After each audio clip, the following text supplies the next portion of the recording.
Rasil TV, untuk Islam yang satu.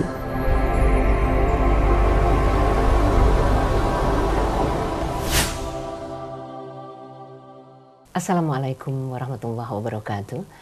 Ikhwan akhwat rahimakumullah. Bahagia sekali dapat bersama-sama kembali kita di Rasil TV dan radio. Kita akan semakin melangkah mendekat pada Ilahi Robi. Syukur alhamdulillah untuk kesempatan kita sore ini di Bincang Komunikasi, yang mudah-mudahan bahasannya juga akan mengisi tabung jiwa kita dengan hal-hal yang akan sangat-sangat bermanfaat. Tidak lupa salam salawat kita sampaikan kepada kekasih kita, penghulu umat, junjungan kita bersama, Muhammad Rasulullah Sallallahu Alaihi Wasallam, beserta dengan keluarga dan kerabatnya. Untuk bincang komunikasi senantiasa adalah beliau, Dr. Leila Monaganim. Assalamualaikum warahmatullahi wabarakatuh. Waalaikumsalam warahmatullahi wabarakatuh. Sehat? Alhamdulillah. Bugar dalam puasa? Iya, bugar dalam puasa. Alhamdulillah. Apa kabar biasanya? Mbak bagus. Kalau enggak, kita enggak sampai di sini ya. Mbak Mona, biasanya kalau dekat-dekat Lebaran itu kan kita berkunjung ke banyak daerah. Iya. Apalagi kalau pasangan kita dari tempat yang lain. Iya. Dan biasanya satu daerah dengan yang lain punya hal-hal yang kadang-kadang membuat kita terpana atau oh kayak gini ya. Kayaknya keren deh kalau bahas soal itu. Iya. Bagaimana berkomunikasi dengan orang-orang dari budaya yang berbeda. Iya, oke Mbak Nuning, welcome. Kita ini jadi bekal kita ya, Ikhwan Akhwat. Siapa tahu nanti Anda jalan-jalan ke Gorontalo, ke Papua, ke Kalimantan Barat yang ada beda hal-halnya. Jadi bincang komunikasi kita sore hari ini, bagaimana berkomunikasi dengan orang dari budaya yang berbeda bersama Dr. Leila Monaganim. Kita simak yuk. Iya. Iwan dan akhwat yang dirahmati Allah, Assalamualaikum warahmatullahi wabarakatuh. Senang sekali, selamat Ramadan. Kita ketemu lagi pada kesempatan ini, Ramadan yang berkah, yang sangat kita nantikan. Mbak Nuning, biasanya bulan Ramadan ini banyak hal yang luar biasa yang saya rasakan di dalam keluarga, terutama terkait dengan komunikasi.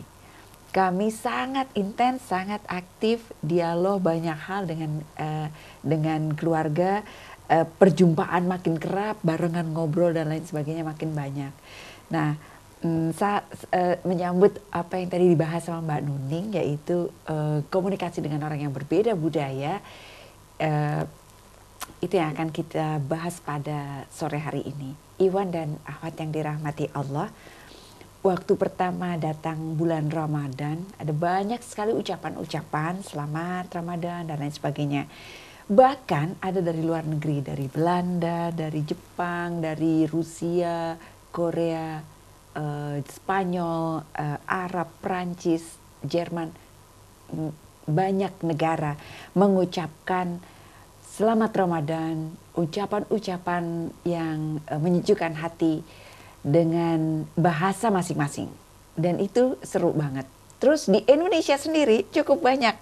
Ada yang ngomong dengan bahasa Jawa, Sunda, Aceh, kemudian juga Minang, Betawi, dan lain sebagainya. Saya sampai cari tuh yang ngomong bahasa Jawa. Ada yang ngomong, ada kata juminten bleber kloson. Mbak Nuning jagonya deh kalau terkait dengan bahasa Jawa ya. Itu seru banget. Iwan dan akhwat yang dirahmati Allah. Kenapa orang banyak yang kita temui dengan bahasa-bahasa yang berbeda? Lalu kalau kita renungkan kembali, tetangga kita, adakah di antara mereka yang satu suku dengan kita? Belum tentu. Bisa jadi di antara tetangga-tetangga kita satu atau dua orang saja yang sukunya sama dengan kita. Lalu kita tengok teman sekantor, kita tengok teman sekelas kalau masih sekolah atau masih kuliah. Adakah di antara mereka yang sama sesuku dengan kita? Oke, bisa jadi ada. Meskipun mereka bicara dengan bahasa yang sama, juga kita temui biasa berdialog dengan kita, tidak semua teman-teman di lingkungan kita itu orang dengan budaya yang sama dengan kita. Cara mereka berpikir, cara mereka membuat keputusan, kesukaannya pada menu makanan, toleransinya pada berbagai hal bisa saja variasinya beragam dengan kita. Sadar atau tanpa sadar kita berjumpa dengan sejumlah orang yang tak terhingga yang bisa jadi kerap kelihatannya alien, eksotik, aneh gitu ya. Yang kita bilang, aduh ini orang kok aneh gitu untuk kita. Bisa jadi bahkan pasangan kita sendiri orang yang beda budaya dengan kita. Atau mungkin ya ketika kita ketemu orang yang beda budayanya dengan kita, terus kita bilang, kok bisa ya orang itu kayak gitu ya gitu. Nah, ucapan-ucapan seperti itu bisa saja karena kita sendiri tidak memiliki kesadaran yang cukup tentang keberagaman budaya yang ada di lingkungan kita. Atau kita tidak terlalu siap untuk menerima keberagaman dari orang yang ada di lingkungan kita. Saya punya sebuah contoh nih. Ketika kuliah dulu semester 1 ada dosen ngasih isu bahasan aborsi. Kebayang dong aborsi. Pasti banyak pro kontra dan lain sebagainya. Lalu beragam pandangan muncul. Ada seorang teman namanya Kustono, dia orang Jawa, dia menjelaskan dengan tenang, dengan perumpamaan-perumpamaan, dengan bahasa yang halus, ya. Meski pandangannya cukup kontroversial, tapi cara dia bicara itu dengan tenang. Lalu ada teman lainnya, Ucok, yang dengan intonasi yang tinggi, volume suaranya juga keras, yang menyangkal pandangan dari Kustono ini. Kesannya dari sebagian dari teman-teman yang ada di sana, Ucok bicara dengan kasar. Jadi debat seru dan lain sebagainya sampai melampaui batas lah begitu. Lalu sang dosen mulai mengingatkan keduanya untuk tenang. Dan spesial untuk Ucok, dosen itu memberikan peringatan, coba bicara lebih pelan, lebih halus lagi. Lalu Ucok bilang, saya orang Batak, saya tidak bisa bicara halus seperti dia, kata dia gitu. Sambil menuju ke Kustono. Kami biasa bicara jelas, terbuka, terus terang, kata dia, lantang, tapi kami jujur. Tidak seperti dia, tidak jujur, bicara berputar-putar, berbelit-belit, kata dia begitu. Dan itu suasananya makin ramai waktu itu di kelas kami pada saat itu. Iwan dan Awat yang dirahmati Allah, mohon maaf semua percakapan saya ini tidak sedang bermaksud negatif, tapi bermaksud untuk menjelaskan saja bahwa keberagaman dan persepsi-persepsi yang beragam itu kita temukan dalam kehidupan kita. Ketika dialog lebih intens dengan Ucok, saya menemukan sendiri dia itu orangnya yang sebenarnya hatinya lembut dan juga sangat sensitif.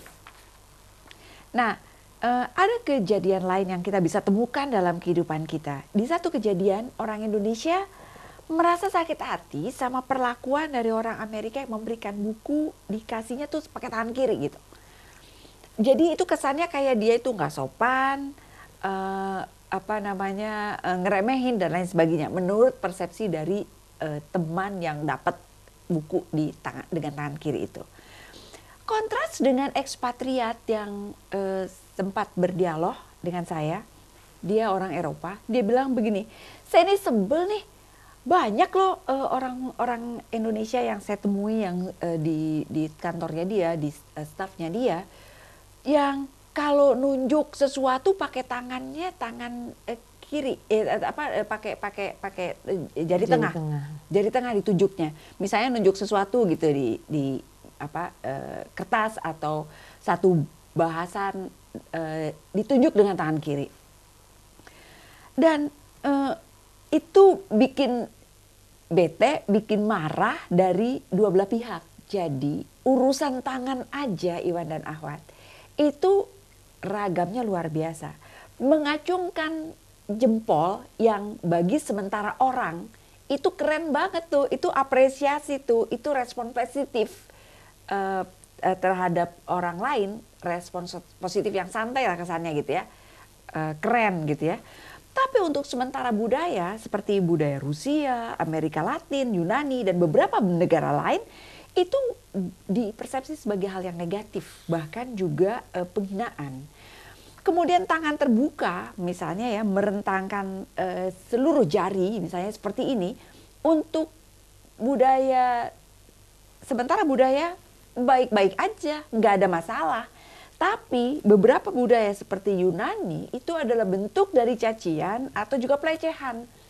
Kemudian menyilangkan telunjuk dengan jari tengah misalnya begitu, atau oke misalnya begitu, seperti begini misalnya. Lingkaran dengan tangan dan telunjuk ya, yang biasa kita sering lihat dalam berbagai kegiatan kita, atau mengibaskan dagu atau telunjuk menempel, memanggil dengan satu jari dan lain sebagainya. Itu bisa jadi di budaya berbeda itu dianggap sangat negatif.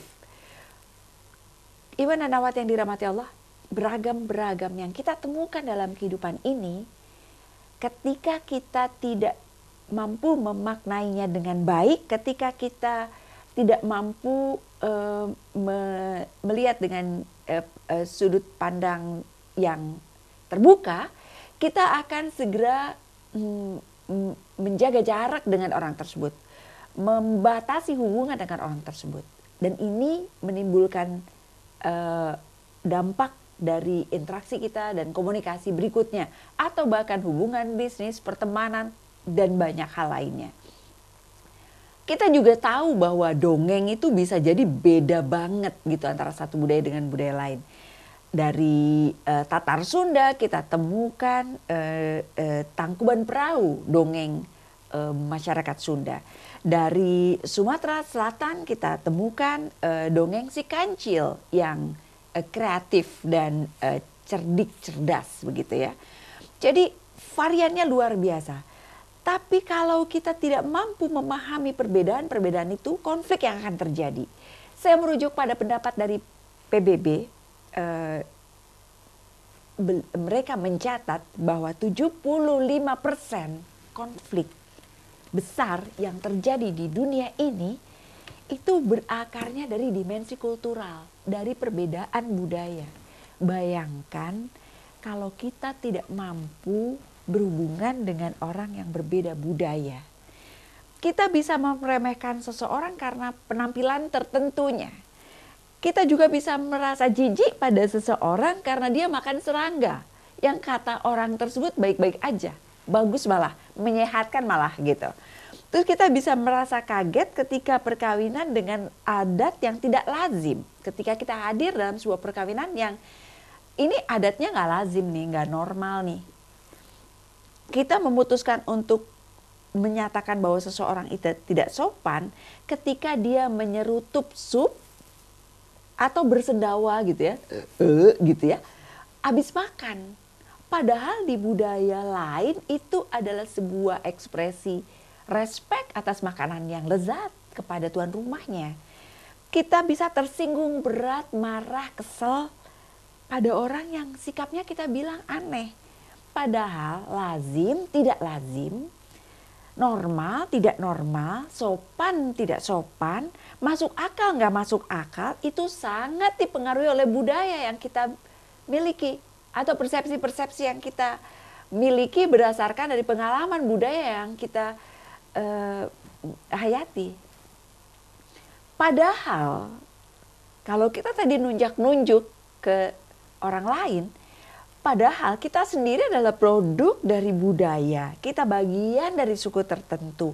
Dan budaya di mana kita tinggal punya aturan bagaimana cara hidup, cara makan, cara bertutur, cara bertamu, cara melangsungkan pernikahan. Dari kecil kita dibiasakan dengan budaya tertentu, maka kita tidak jarang merujuk kepada kebenaran yang kita sudah yakini sebagai sesuatu yang emang paten kata kita gitu. Atau ekstrimnya ekstrimnya dan bisa jadi negatifnya adalah cenderung adanya etnosentrisme. Etnosentrisme adalah etnis saya center. Etnis saya jadi rujukan kebenaran bahwa ini yang paling benar gitu. Dan ini akan sangat memengaruhi kita berkomunikasi dengan orang lain karena kita sudah punya boundary yang luas, boundary yang jelas. Ini nggak benar, ini benar.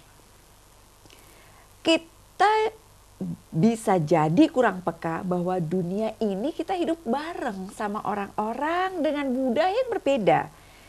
Kenyataannya kita temukan seperti tadi, etnosentrisme, stereotip, kemudian prasangka, dan harapan-harapan yang begitu besar pada orang lain untuk sama kayak kita. Kenapa? Karena kita belum kenal sama dia. Ada satu statement yang saya suka sekali. Kalau saya nggak suka sama dia, bisa jadi karena saya belum kenal aja sama dia gitu. Kalau saya kenal sama dia, saya suka dia sama dia. Nah, lalu mari kita merujuk kepada Al-Quran yang mulia, surat Al-Hujurat, yang mengingatkan kita, wahai seluruh manusia, sesungguhnya kami telah menciptakan kamu dari seorang laki-laki dan seorang perempuan, dan kami menjadikan kamu berbangsa-bangsa dan bersuku-suku agar kamu saling mengenal. Sesungguhnya yang paling mulia di antara kamu di sisi Allah adalah yang paling bertakwa, dan sesungguhnya Allah Maha mengetahui lagi Maha mengenal. Bayangkan kita secara aturan Allah dibikin bersuku-suku, berbangsa-bangsa, buat saling mengenal. Lalu kalau kita renungkan, di zaman sekarang ini tidak akan mungkin suatu kebudayaan berkembang sendiri tanpa bersinggungan dengan budaya lain, dengan kebudayaan lain. Kita pun juga pasti lahir dari perkawinan antar budaya. Keberagaman budaya atau cultural diversity itu adalah keniscayaan yang ada pada zaman sekarang ini. Kalau zaman dulu kali kita masih dengan kelompok-kelompok kecil yang ada. Tapi sekarang ini nggak mungkin lagi.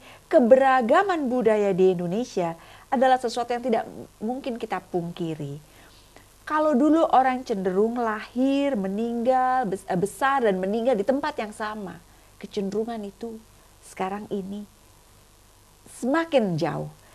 Kemajuan pesat akan alat transportasi ke berbagai belahan dunia, globalisasi informasi didukung dengan ekspansi luar biasa dari jaringan telekomunikasi internasional, akses teknologi komunikasi yang luar biasa seperti internet dan lain sebagainya, membuat jarak menjadi semakin terbuka. Email, Facebook, Twitter, YouTube, many things membuat kita interaksi sama orang berbeda budaya dengan sangat mudahnya.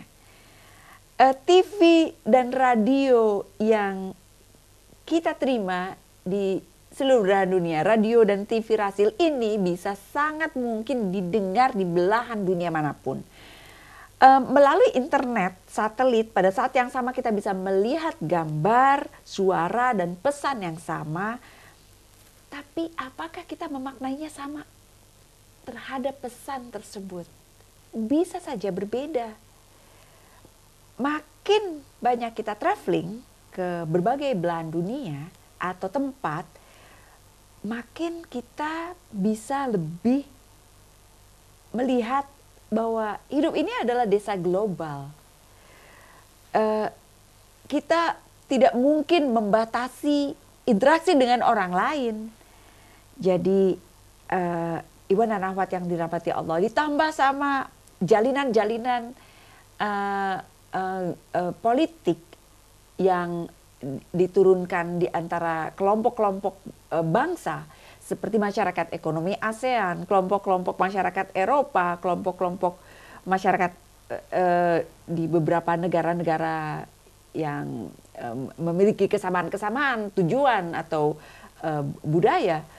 Mereka menjadi ruang lingkup Indonesia saja di masyarakat ekonomi ASEAN menjadi 10 negara terbuka pasarnya. Arus lalu lintas manusia dan barang itu menjadi sangat terbuka. Iwan dan akhwat yang dirahmati Allah, mari kita sedikit lihat lagi tentang budaya di Indonesia. Jakarta adalah tempat melting pot. Realitas di Indonesia jumlah penduduknya yang ratusan juta jiwa, 250 lebih juta jiwa, suku bangsanya lebih dari 500, pulaunya lebih dari 17.000, luas wilayahnya yang luas sekali,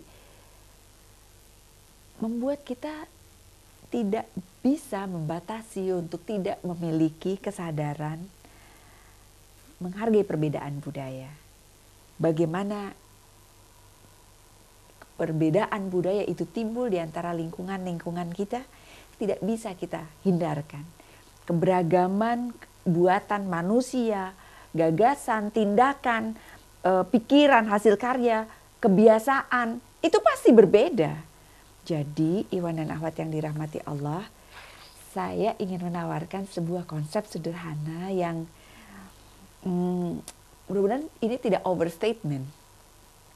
Kemampuan berkomunikasi dengan orang beda budaya merupakan keahlian terpenting yang perlu kita kembangkan. Atau minimal keahlian penting yang perlu kita kembangkan. Kayak misalnya kemampuan kita untuk bisa menjalani hidup sehat. Itu adalah kemampuan, keahlian yang perlu kita miliki untuk bisa bertahan hidup. Sama seperti kemampuan untuk bisa berkomunikasi dengan orang berbeda budaya adalah sebuah kemampuan yang gak ujuk-ujuk, tapi kemampuan yang perlu dikembangkan, perlu dipelajari, perlu diperluas. Kalau kita tidak memilikinya dari dulu, dari kehidupan keluarga kita, dari kehidupan sekolah. Mari kita lebih sadari. Dan di hari ini kita akan mendiskusikannya lebih dalam. Itu adalah overview-nya Mbak Nuning. Subhanallah. Jadi sudah terbayang di dalam benak kita perbedaan-perbedaan yang terjadi itu memang seperti yang Mbak Mona bilang, nggak kenal nggak sayang. Iya. Ya, banyak sekali hal-hal yang bisa jadi membuat kita merasa aduh kok serba salah dan sebagainya. Silahkan Anda boleh bertanya di 845 15 12 kalau Anda mau telepon, atau bisa SMS atau WA di 08111 999 720. Tidak lupa kami ucapkan terima kasih untuk teman-teman yang ada di Pontianak, yang ada di Batam, di Sukabumi, di Semarang, di Banyuwangi. Mudah-mudahan semua juga dapat menyimak acara ini. Kami kembali sesudah jeda berikut.